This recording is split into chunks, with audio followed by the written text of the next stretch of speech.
Recording. We are going live in 5, 4, 3, 2. We're live. Good morning, Owasso. This is the Twins with Owasso Live, and this is the Morning Loop.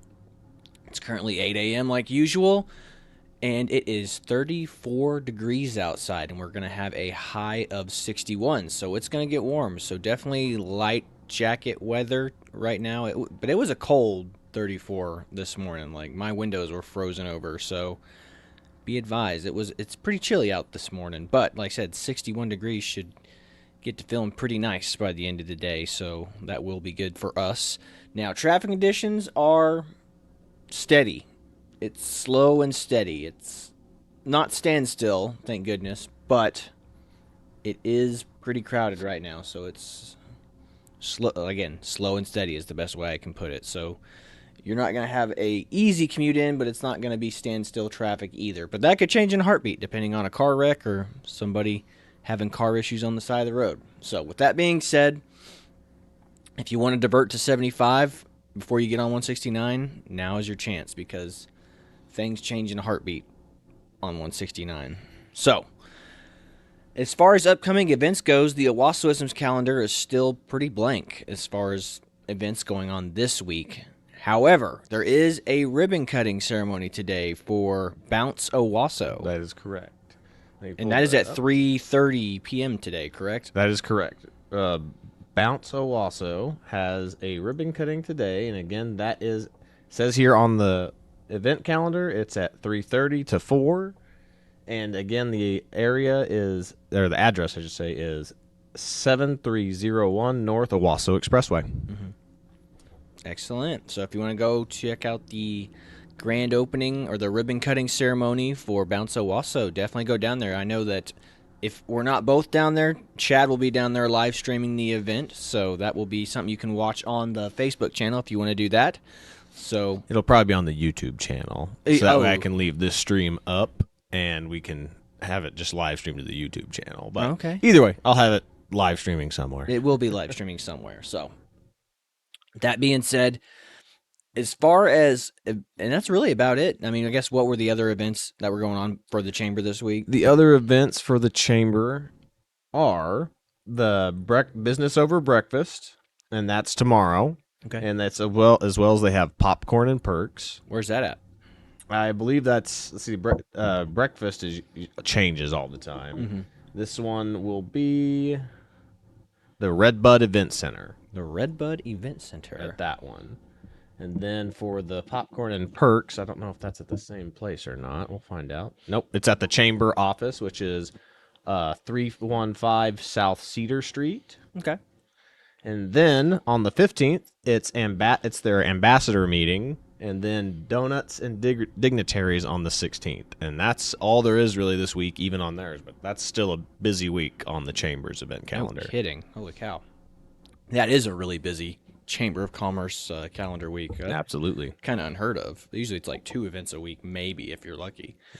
So, busy week for the Chamber. If you guys want to join the Chamber, again, that's like $100 to become a member, right? So I'd have to look at it again. Yeah, so, I mean, there's some definite perks to doing it. Like I said, you get the monthly luncheons, you get the speakers, and like I said, you get to introduce yourself and your business and, basically bump shoulders with the movers and shakers here in the Owasso areas, network. Business is all about networking, folks, so definitely invest your time and seriously consider joining the Chamber. Now, as far as national news goes, what did you say was going on, Chad? You were talking about how bill got passed. Yeah, there's only real 2 things that happened like over Super Bowl weekend when no one's paying attention to politics. Yeah, on Super Bowl Sunday, was it the Senate, right? Yeah, the Senate passed that disgusting border bill. It's not a border bill anymore. They took out all the stuff relating to the border. So basically it's a bill that just funds Ukraine and Israel now with about $80 billion going to each of them by the sounds of it. Wow. Imagine what $80 billion could do for our border. Exactly.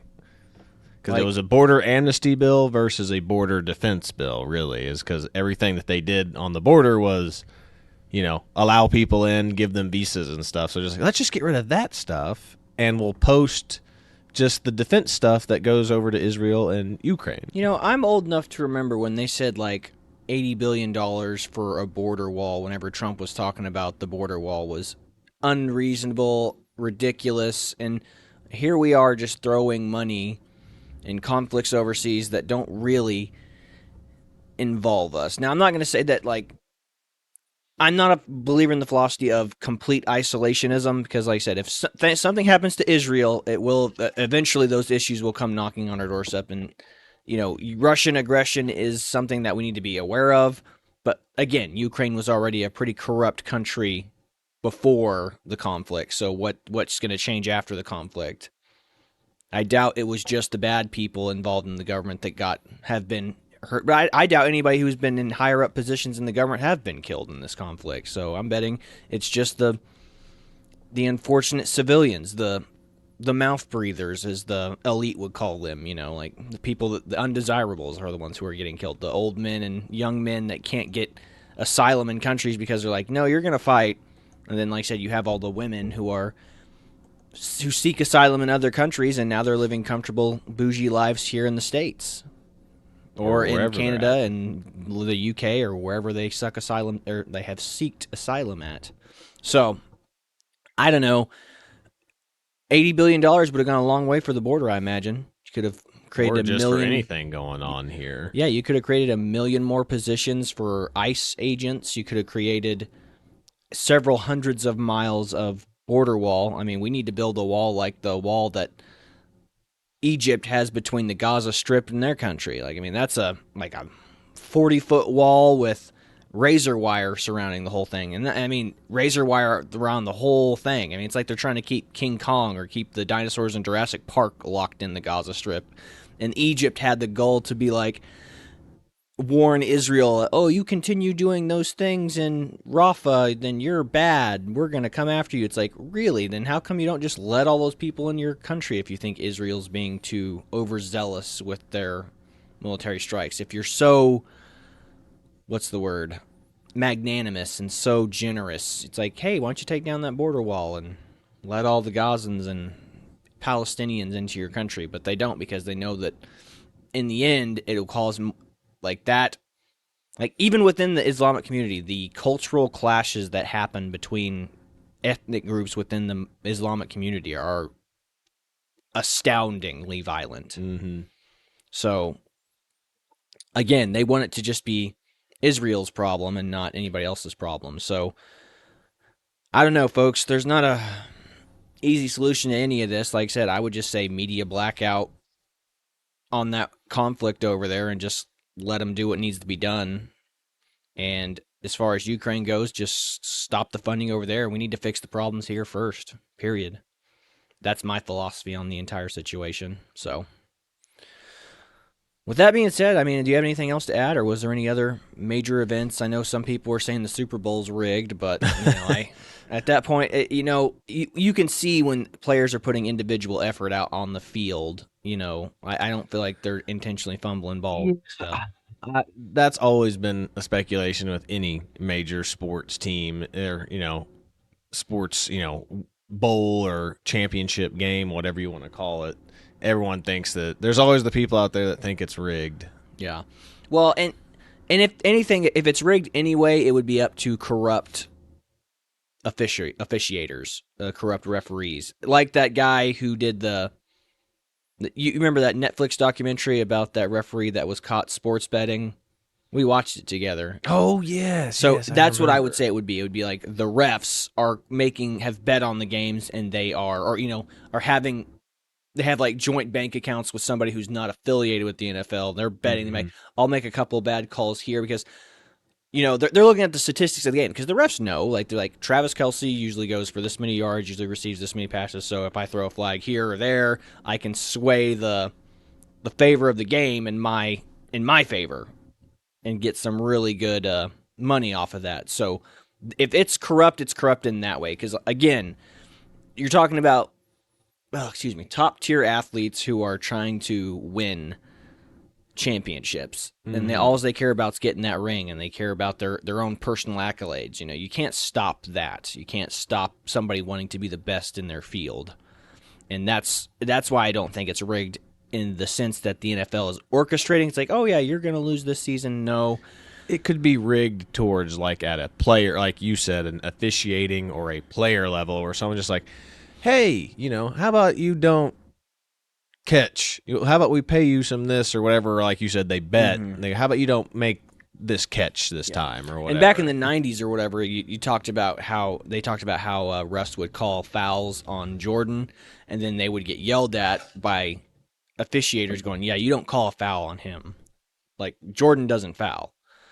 So, I mean, that's a real possibility. There could be some corruption in that. But like I said, it's just when you're in sports, things get heated. So whether or not people actually mean it, like, you'd have to know the intent behind what they were saying. So that's what I would say. I would say I don't think it's rigged, but I think that some things can definitely fall into place where you can have some corrupt individuals working their way. But I don't think it's a cabal of people who are being like, all right, I don't think, what's his name, the guy who's the president of the NFL is going, okay, so this is how it's going to start, and then the Chiefs are going to have a rough start, and they're going to get a really good postseason, and then they're just going to crush it in the end. I don't think they've worked it out that way. I don't think that's the case. I agree. That's huge cabal levels of, evil mastermind dictator stuff. Yeah, but maybe I'm wrong. Maybe it's 100% rigged. I'm open to that potentiality, but to me, when you see the way the Cat McCaffrey's running and how much heart and soul they're pouring in on the field and their individual effort, it's like boom. Like again, and like think about the Brady one, like the Patriots beating Atlanta. It's like that catch that Elderman had. Like, there's no way that could have been orchestrated. It's like whoa. Like, I mean, the guy dropped it, grabbed it, and had it, and then secured it. It's like that doesn't happen by accident. A skillful player did everything he could to catch a ball and was able to secure it. And it's like, that's what's amazing. It's not like, oh yeah, that was all orchestrated. It's like, yeah, you're going to catch it, let it go, catch it again, and then secure it. It's like, no way, that's not happening. Not happening. They're not telling the players how to do that stuff. That is impossible. So, with that being said, that's about all we've got for national news and sports news. Like I said, is the NFL rigged? Let us know what you think in the comments, and let us know how you feel about the $80 billion going overseas instead of over here to American citizens and trying to secure our own border. So let us know what you think in the comments. This is the Twins with the Owasso Live. This was the Morning Loop, and we are signing off. God bless you all, everybody.